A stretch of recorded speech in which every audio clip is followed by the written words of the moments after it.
जय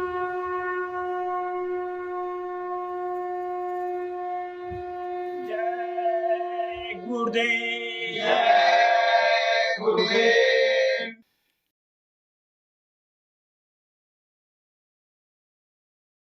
जय गुरुदेव। जय गुरुदेव। मैंने नाम धन गुरु से है पाया, जब से गुरु ने मुझे अपनाया। मैंने नाम धन गुरु से है पाया, जब से गुरु ने मुझे अपनाया। अंग संग मेरे रहते हैं स्वामी, शब्द भेद बताते हैं स्वामी। अंग संग मेरे रहते हैं स्वामी, शब्द भेद बताते हैं स्वामी। गुरु चरणों में सब कुछ है पाया, जब से गुरु ने मुझे अपनाया। गुरु चरणों में सब कुछ है पाया, जब से गुरु ने मुझे अपनाया। गुरु तुमने ही गले से लगाया, मुझे काल कर्म से बचाया। गुरु तुमने ही गले से लगाया, मुझे काल कर्म से बचाया। मेरी सूरत शब्द जुड़वाया, जब से गुरु ने मुझे अपनाया। मेरी सूरत शब्द जुड़वाया, जब से गुरु ने मुझे अपनाया। सारी दुनिया ने मुझे ठुकराया, सदा गुरु से मैंने प्यार पाया। सारी दुनिया ने मुझे ठुकराया, सदा गुरु से मैंने प्यार पाया। नाम धन की है दौलत दिलाया, जब से गुरु ने मुझे अपनाया। नाम धन की है दौलत दिलाया, जब से गुरु ने मुझे अपनाया। मैंने नाम धन गुरु से है पाया, जब से गुरु ने मुझे अपनाया। मैंने नाम धन गुरु से है पाया, जब से गुरु ने मुझे अपनाया। जय गुरुदेव। जय गुरुदेव।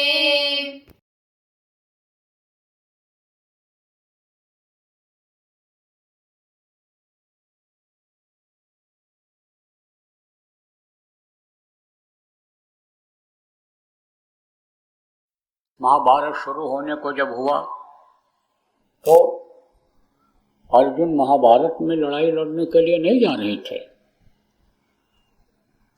बहुत समझाया, जब नहीं माने अपने कौरव पांडव को उनका हक जब नहीं दिए, बहुत लोगों ने समझाया, लेकिन जब नहीं माने तब महाभारत उनको कराना पड़ा। अर्जुन से कहा, चलो मैदान में, आप कुछ मत देखो कि हमारे खानदान के हैं या हमारे काका चाचा नाना मामा लगते हैं, अब हम इनका संहार न करें, वध न करें। उठाओ, धर्म के लिए हथियार उठा लो, तुम धर्म की स्थापना के लिए हथियार उठा लो। लेकिन अर्जुन तैयार नहीं हुए, इनकी बातों पर उतना विश्वास नहीं हुआ है कृष्ण को, क्योंकि वो पहचान नहीं पाए थे। मनुष्य शरीर में देखते थे, मनुष्य शरीर में ही महापुरुष आते हैं, औतारिक शक्तियाँ आती हैं, संत महात्मा आते हैं, लेकिन शक्ति उनके अंदर जो होती है वो कहाँ की होती है? जिस स्थान से वो भेजे जाते हैं। जैसे ये मृत्यु लोक है, ऐसे ऊपर में भी लोक हैं, देवी देवताओं के लोक हैं, ब्रह्मा विष्णु महेश ये जो 3 देव कहलाते हैं इनके लोक हैं, इनकी माँ आद्या महाशक्ति का लोक है, इनके पिता ईश्वर का लोक है, ब्रह्म लोक है, पार ब्रह्म लोक है, सतलोक है, अलख लोक है, अगम लोक है, अनामी लोक है, बहुत सारे लोक हैं। तो वो शक्तियाँ भेजी जाती हैं। जैसे राम भगवान व्यापक ब्रह्म निरंजन निर्गुण विगत विनोद सोच प्रेम भगत बस कौशल्या के गो, ये यहाँ से आए थे 12 कला लेकर के।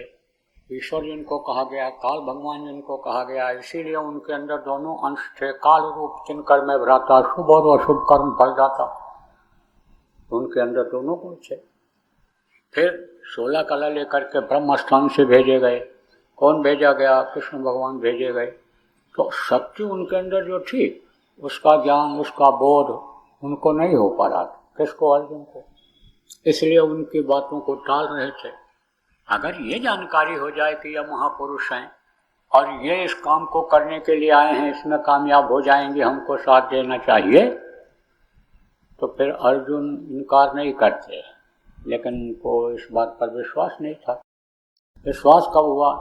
कहते हैं देखे बिन न हुए प्रतीति, और बिन प्रतीत हुए न प्रीति। बगैर देखे विश्वास नहीं होता है। जब देख लेता है आदमी तब तो उसको विश्वास हो जाता है। विश्वास उनको हुआ। कब हुआ? जब देखा उन्होंने। तो कहा भाई उठाओ गांधी, चलो मैदान में। अर्जुन बोले नहीं, हम नहीं जानेंगे, हमारी हिम्मत नहीं पड़ रही जाने की। अपने ही लोगों पर हम तीर छोड़ना नहीं चाहते। अरे बोले तुमको करना क्या है? तुमको तो निमित्त मात्र खड़ा रहना है। निमित्त मात्र खड़ा रहना है। निमित्त मात्र खड़ा रहने से महाभारत होगा? बोले अभी महाभारत तुमको दिखाता हूँ। सारा महाभारत तो हो चुका है, तुमको खाली निमित्त बनना है। बैठो, मैं तुमको दिखाता हूँ। बैठाए और कहा आंख बंद करो, ध्यान लगाओ। आंख बंद किया, ध्यान लगाया, कुछ नहीं दिखाई पड़ा। बोले कुछ दिखाई पड़ा? कहा नहीं दिखाई पड़ा। बोले अच्छा फिर से आंख बंद करो, और ठोका यहीं पर। जब कर्मों की मैल जो जमा थी, गंदगी जो जमा थी, कहाँ जमा थी? वो घर ही विमल विलोचन ही के मिटहि दोष दुख बहुत रजनी। वो तीसरी आंख जिससे आगे का पीछे जो हो गया वो देखा जाता है, जिससे ये देवी देवता का दर्शन होता है, प्रभु का दर्शन होता है, वो आँख होती है। उसको दिव्य दृष्टि आत्म चक्षु कहते हैं। लेकिन उस पर गंदगी जब लगी रहती है, मैं जमा हो जाता है, तो दिखाई नहीं पड़ता। जैसे इन आँखों में गंदगी जमा हो जाती है, पर्दा लग जाता है, जिसको मोतियाबिंद कहते हो, जालामाड़ा कहते हो, साफ कराते हो, तो दिखाई पड़ता है। ऐसे ही कर्मों का पर्दा तीसरी आँख पर लग जाता है तो दिखाई नहीं पड़ता, तो उसकी सफाई की जाती है। सफाई कौन करता है? जो जानता है। जैसे डॉक्टर आँखों का ऑपरेशन करना जानता है, तब वो ऑपरेशन कर देता है, गंदगी साफ हो जाती है, पर्दा साफ हो जाता है, मोतियाबिंद खत्म हो जाता है। छोटे बच्चे की आँख देखो कभी कभी चिपक जाती है, तो वो अपनी आँखों को साफ नहीं कर पाता। उठता है सुबह जब सो करके, तब रोता है, तो माँ उसको धो करके साफ करती है। तो माँ धोना साफ करना जानती है। तो कृष्ण ने जब ठोका तो मैल हट गई, वो गंदगी हट गई जो अंदर तीसरी आँख में थी। तब उन्होंने देखा अरे ये तो सब के सब मरे पड़े हुए हैं, महाभारत तो पहले ही हो गया, हमको तो खाली निमित्त बनना है। उठाया गांडियों और एक तरफ से तीर छूटते चले गए। देखा सारे योद्धा धराशायी हो गए। तो दिव्य दृष्टि का बोध कराया उन्होंने, उनको बताया, दिखाया, तब उनको विश्वास हुआ। लेकिन बाकी ये जो 4 थे, इनको विश्वास नहीं हुआ। जो अर्जुन के साथ में थे, भीम, नकुल, सहदेव, ये लोग जो थे, इनको विश्वास नहीं हुआ। इन्होंने तो कहा मैंने मारा, मैंने मारा, मैंने गिराया। कृष्ण ने कहा भाई वो तो जो पूरा महाभारत देखा है वही बताएगा। तो ले गए।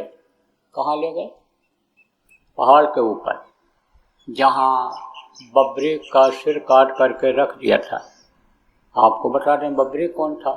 बड़ा योद्धा था, वीर था।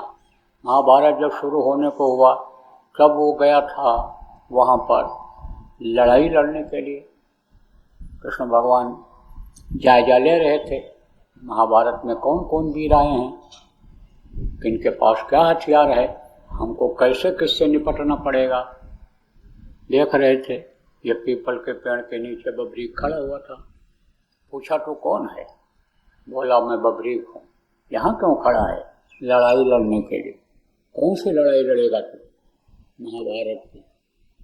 तेरे पास हथियार? हथियार तो कुछ दिखाई नहीं पड़ रहे हैं, तो लड़ेगा कैसे? तो उसके पास 3 तीर था।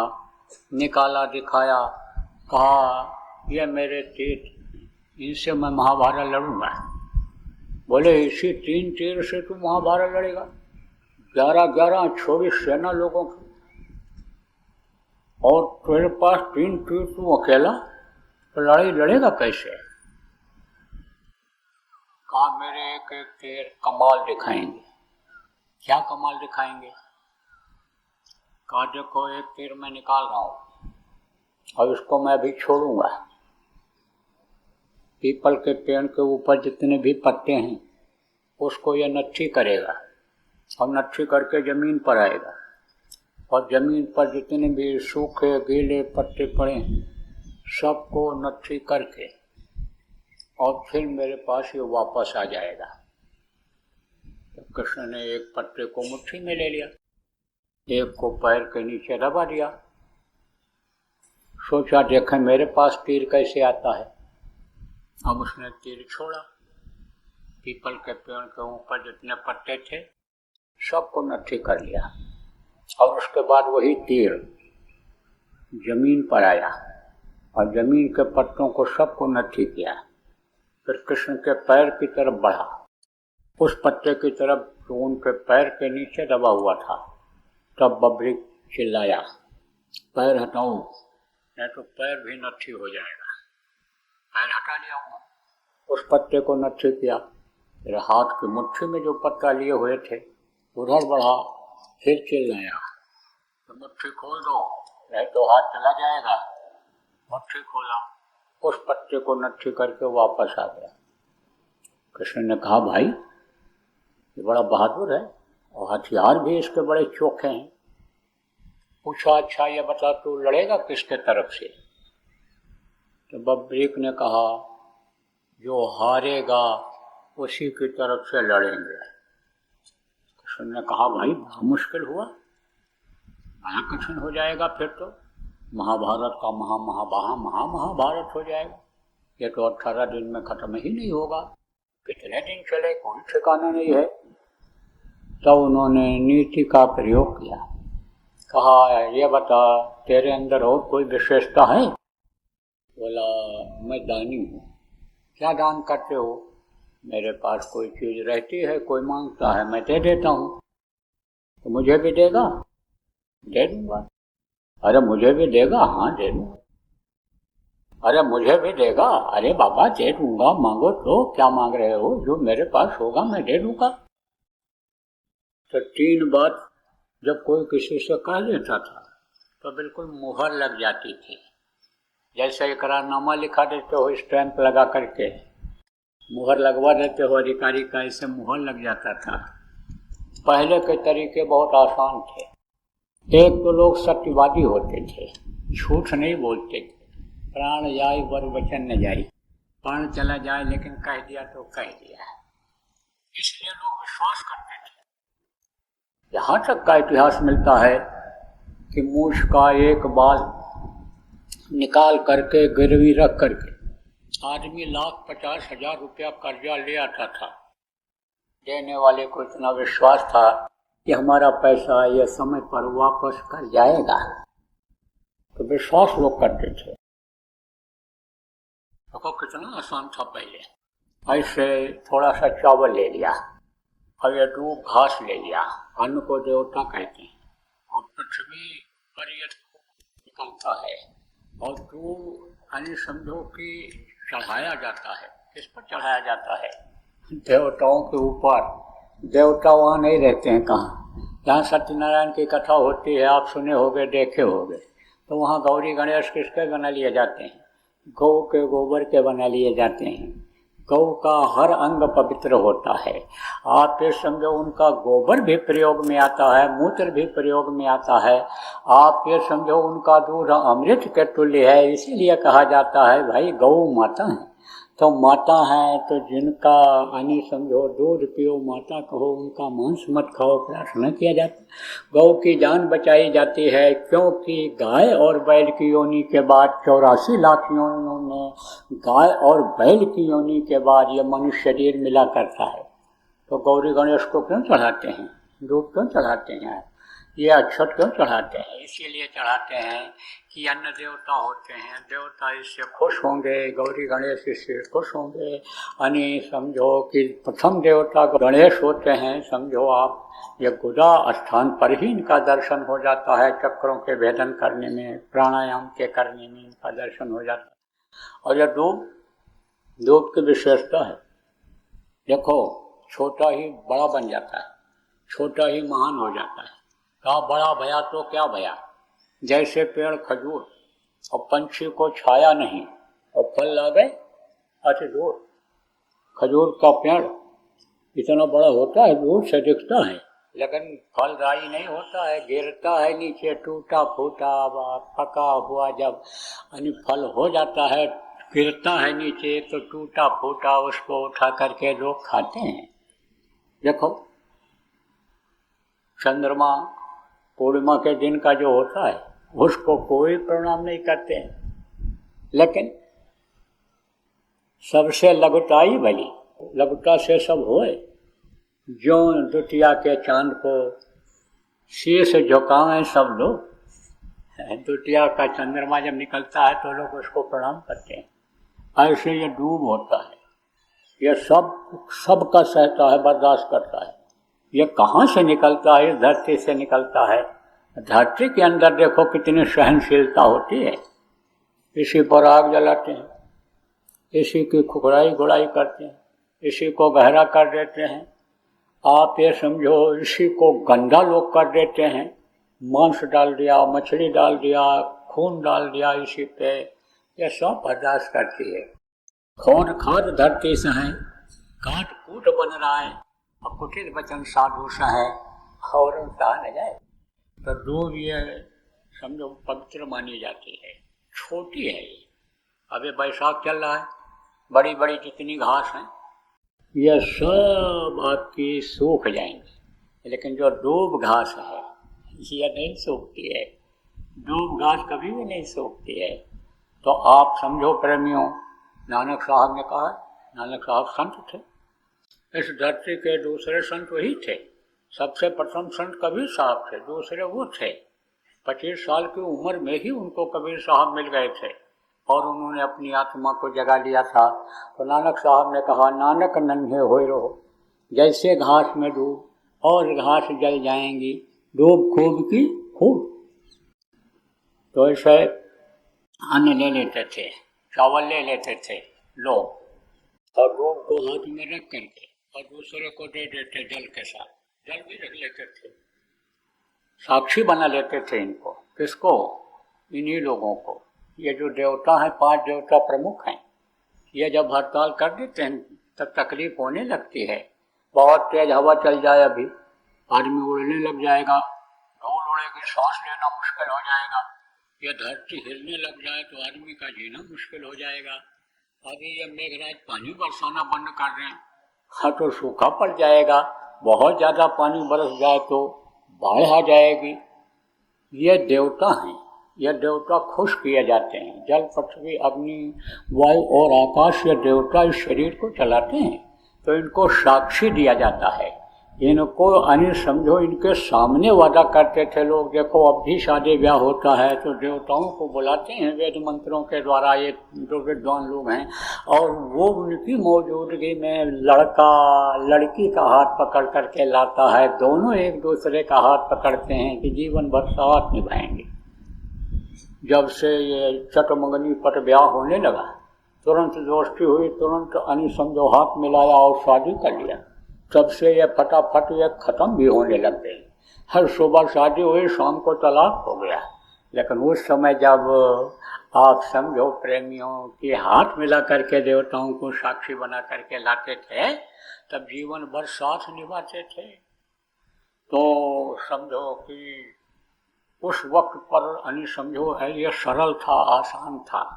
वादा लोग करते थे, उसको निभाते थे, और ये सारी प्रक्रिया जिसमें खर्चा ज़्यादा होता है ये ऐसी नहीं थी, आसान था। हालांकि घूम घुमा करके अब फिर वहीं आ रहे हैं। 5-5 दिन बारात हमारे, हम जब लोग छोटे थे तो 5-5 दिन बारात ठहरती थी, 3-3 दिन बारात ठहरती थी, और रात दिन वहाँ समझो कि वो तो सौ जैसा रहता था किसी के यहाँ जब शादी होती थी। लेकिन अब तो 2 घंटे में करके चले गए। क्या करेंगे, खर्चा ज़बरदस्त हो गया। जो जरूरी खर्चा था आप तो समझो वो करे चाहे न करें, लेकिन दिखावे के लिए या नाच गाना ढोलक मंजीरा ये जो बाजा बाजा गाजा ये सब जरूरी हो गया। तो अब क्या करेंगे, मजबूरी हो गई। तो मैं आपको बता रहा था कि समझो कि उसने वादा कर लिया। किसने?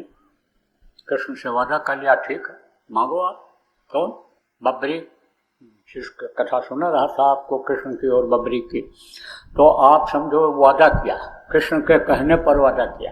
क्या वादा किया? कि ठीक है, दान जो मांगोगे वो मैं दे दूंगा। तब कृष्ण ने कहा ठीक है, तो तू सिर अपना मुझे दान में दे दे।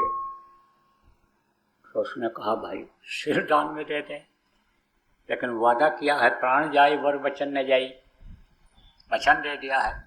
कहा महाराज सिर तो दान में दे दूंगा, लेकिन एक इच्छा मेरी यह है कि मैं महाभारत अपनी आंखों से देख लूं।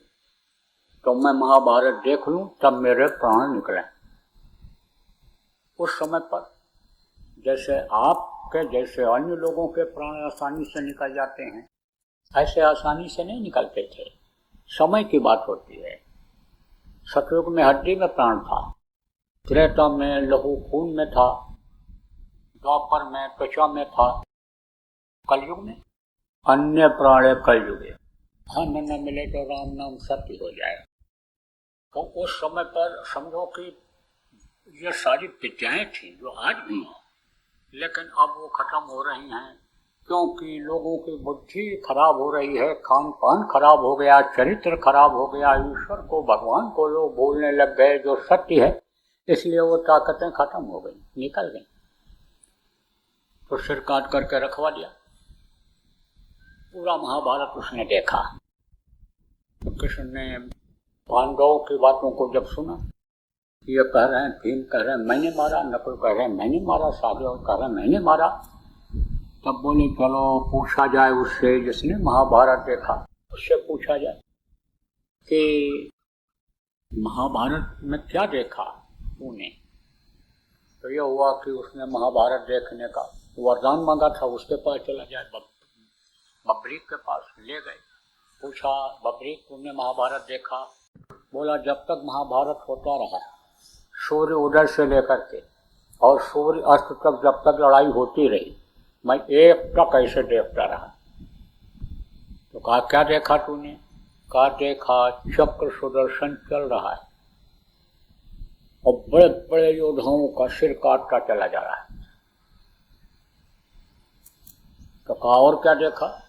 कहा मैंने तो यही देखा कि बड़े बड़े योद्धा चक्र सुदर्शन के लगने से धराशायी होते चले जा रहे हैं। तब कृष्ण भगवान ने कहा और ये पांडव? बोले ये तो सब मुंह फैलाए हिजड़े की तरह से खड़े हुए थे, किसी का हाथ पैर भी नहीं हिल रहा था, केवल चक्र सुदर्शन ही चल रहा था। महाराज मैंने यही देखा। अब ये लोग शर्मा गए। फिर बबरीक ने कृष्ण से कहा अब अपना वरदान वापस ले लो, अब मैं जाना चाहता हूँ दुनिया संसार से। मृत्युलोक के नियम के अनुसार हमको भी अब जाना ही पड़ेगा। तब कृष्ण ने कहा इस धरती का जो ये नियम है कि जो पेड़ फलता है वो झड़ता है, जो आग जलती है वो बुझती है और जो पैदा होता है वो मरता है, तो मैं भी मनुष्य शरीर में हूँ और मुझे भी अब शरीर छोड़ना है, क्योंकि जिस काम के लिए मैं भेजा गया था वो काम मेरा पूरा हो गया। ये द्वापर का विधान अब खत्म हो जाएगा और कलयुग फला समय पर आ जाएगा। पांडव ने कहा महाराज हमको भी लेते चलिएगा। बोले मैं तुमको नहीं ले जा सकता हूँ, मैं तुमको नहीं ले जा सकता हूँ, तुमको किसी त्रिकालदर्शी के पास जाना पड़ेगा, समर्थ गुरु वक्त के गुरु की जरूरत पड़ेगी, उनसे तुम रास्ता लेकर के जब योग साधना करोगे तब तुम मेरे धाम तक भी पहुँच पाओगे। बोले महाराज सारी जिंदगी तो मैं आपके साथ लगा रहा। कौन बोला? पांडव लोग। सारी जिंदगी महाराज मैं तो आपके साथ लगा रहा, अब मेरे कृष्ण मेरे प्रभु मुझको मत छोड़ना। अब हम लोग बुढ़ापे में कहाँ से सदगुरु की खोज कर पाएंगे, कहाँ से योग साधना कर पाएंगे? हम तो इसी उम्मीद में लगे रहे कि आप हमको चलोगे तो लेते चलोगे। दो टूक जवाब दिया। अवतारिक शक्तियाँ केवल परिवर्तन करने के लिए भेजी जाती हैं, जीवात्माओं के कल्याण का काम तो संत सदगुरु ही किया करते हैं।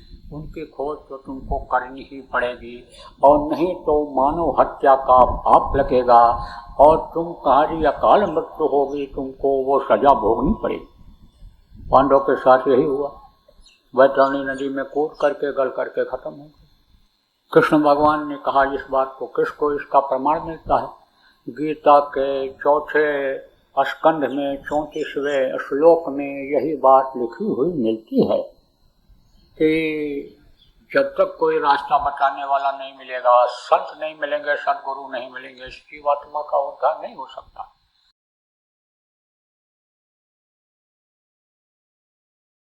लोगों को सतयुग के योग्य बना लो, सतयुग के लायक बना लो, तो सतयुग तो इंतजार कर रहा है अपना असर इस धरती पर जताने के लिए। इसलिए बराबर प्रयास करते रहो लोगों को शाकाहारी नशा मुक्त बनाने का। देखो बता दें कब आएगा, कब दिखाई पड़ जाएगा जलवा उसका, जब देश में गौ हत्या बंद हो जाएगी। गौ हत्या जब बंद हो जाएगी समझ लेना सतयुग के किरण धरती पर दिखाई पड़ने लग गई। अब सतयुग का विस्तार हो जाएगा, बढ़ जाएगा। सतयुगी गुण लोगों में अब आने लगेंगे। जीव हत्या बंद हो जाएगी, गौ हत्या बंद होगी, पूरे विश्व में जीव हत्या बंद हो जाएगी। कैसे भी बंद हो, कुदरत बंद करावे, शासन प्रशासन बंद करावे, परिस्थितियां ऐसी आ जाए कि बंद हो जाए, बंद हो जाएगा। कैसे बंद करते हैं लोग बताओ आपको?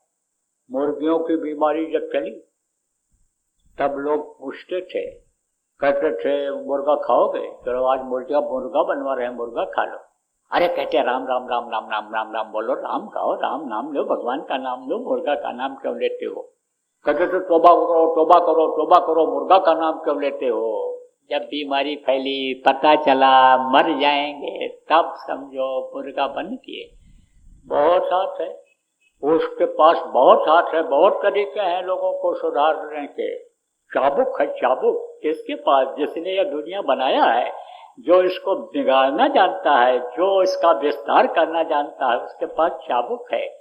तो जब आदमी का बस नहीं चलता है तब उसका बस चलता है, वो तब करता है परिवर्तन होगा, बहुत बड़ा परिवर्तन होगा। भविष्यवाणी तो हम नहीं करते हैं, लेकिन आगाह करने में बताने में भी हम संकोच नहीं करते हैं। परिवर्तन होगा, रातों रात बहुत बड़ा परिवर्तन दिखाई पड़ेगा। हर जगह परिवर्तन आपको दिखाई पड़ेगा, हर लोगों में परिवर्तन दिखाई पड़ेगा। वो समय ऐसा आएगा इस बगीचे में, और आपके शनि समझो स्थान पर आज पूर्णिमा के दिन हम बता करके जा रहे हैं। जय गुरुदेव।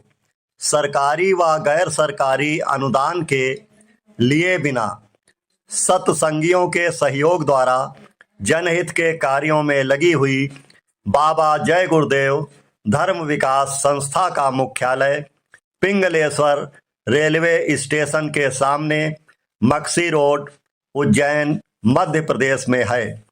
यहाँ पर सत्संग व नामदान का कार्यक्रम होता रहता है। अतः आप श्रोताओं से अनुरोध है कि बाबा उमाकांत जी महाराज के आश्रम उज्जैन एक बार परिवार सहित जरूर पधारिएगा। आपके सुझाव के लिए व्हाट्सएप नंबर 9575600700 जय गुरुदेव।